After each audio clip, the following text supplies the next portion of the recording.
This time on Healthy Body, Healthy Mind. America has always been known as the land of plenty. But when is plenty too much? There's unquestionably an epidemic of obesity in this country. 2/3 of the population is overweight or obese. Food is an addiction to me, and I celebrate life with food. Food can kill you. The higher your weight, the higher your risk of disease, a heart attack, a stroke, or diabetes. It's very, very much of a concern of mine. Losing all the weight, I'd made a commitment to myself that this was what I was going to do.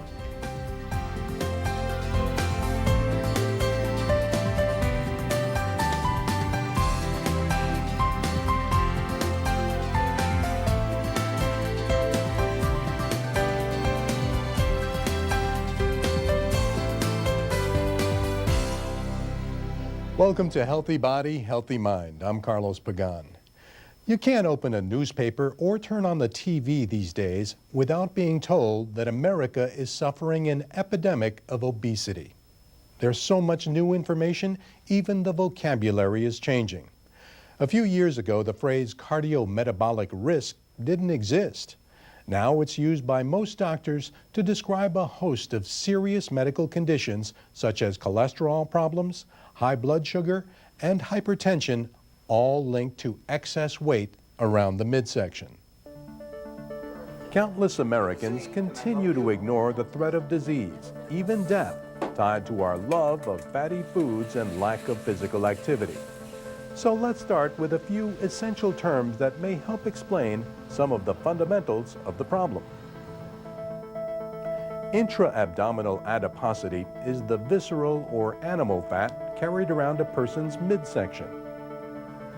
Until recently, it was believed that intra-abdominal fat was no different than the passive subcutaneous fat found between the skin and muscles.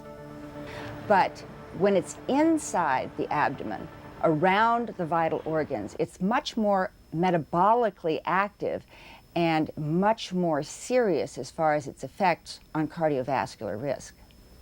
A lot of people get nervous and offended when you call them obese, but they're not that upset if you say they're overweight. I'm a good person and I just have this overweight problem. But the fact is that in many people there's not that much difference in the risk associated with being overweight or obese. Being overweight or obese increases the chance of developing diabetes, high blood pressure, high cholesterol, each of which is a risk factor for cardiovascular disease. The more of these risk factors you have, the more likely you are to develop a heart attack, stroke, congestive heart failure.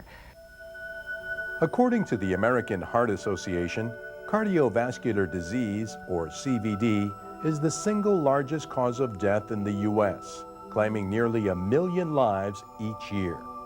Of the 3 most common forms of CVD, congestive heart failure is the #1 killer in America. 1/3 of Americans with coronary artery disease die as a result of their first heart attack. And while stroke has the lowest mortality rate, it is a leading cause of disability. Another major cause of disability brought on by obesity is diabetes. One of the key findings of the past few years is that fat in the liver seems to be a key factor in insulin resistance. It was 14, 15 years ago that I was diagnosed type 2 diabetes. One of the side effects of insulin medication is it makes you gain weight. I think I was almost 300 pounds at that point. Cardiometabolic risk refers to a cluster of medical conditions associated with being overweight, which tend to occur together and increase the chances of developing diabetes, cardiovascular disease, and certain cancers. These risk factors include abdominal obesity, high triglyceride levels, low levels of HDL, the good cholesterol, hypertension, and elevated blood sugars. And there's 1 out of 4 Americans walking around with these symptoms, not realizing it, and then boom, they have a heart attack or end up diabetic.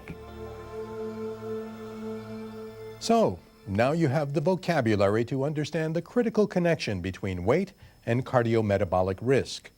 But what's behind the obesity epidemic that's fueling all of these dire health problems? We'll examine some answers in a moment.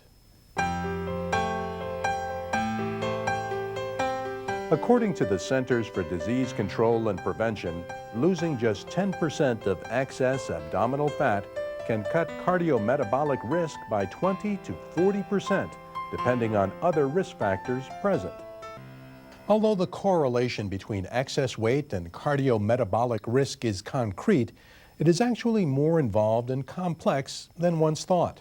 The same is true for the causes of obesity itself. Here's correspondent Carlos Bain with the details.